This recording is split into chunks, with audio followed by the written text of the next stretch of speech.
A scrutiny of the Auditor General's report for the first term of devolution reveals how serious the appetite for taxpayers' money has gripped the very people tasked with overseeing its use. The report by Edward Ouko and his team tabled has exposed how millions have been lost through salaries paid to ghost workers. According to the report, Tharaka Nithi County lost 68 million shillings to ghost workers in the 2015-2016 financial year, while Taita Taveta lost 29 million shillings in the same period. Nandi County lost 200 million shillings to ghost workers. Some workers in the county were paid salaries way beyond their job groups. We have 373 casual workers who are working with no documentation at all.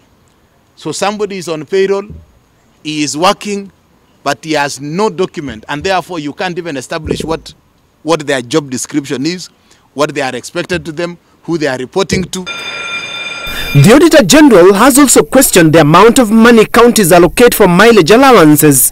Bomet County has been put on the spot for increasing allocation for local travel from 65 to 115 million shillings, with an additional 34 million shillings being incurred on fuel. A total of 32 million shillings was also used for foreign travel for the executive. The report shows that Taita Taveta County irregularly paid a whopping 526 million shillings as mileage allowance, while Tharaka Nithi used 574 million shillings to settle emergency relief and insurance, an explanation the Auditor General says was not satisfactory.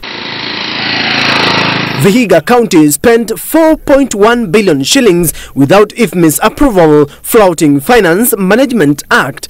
The county spent 408 million shillings in ghost projects according to the report. Busia County has also been put on the spot over its pending bills amounting to 2.6 billion shillings. The Senate's Public Accounts and Investments Committee, which is however yet to be constituted, is expected to take up the grilling of the respective governors over the misuse of the funds. Stephen Leto for JKL.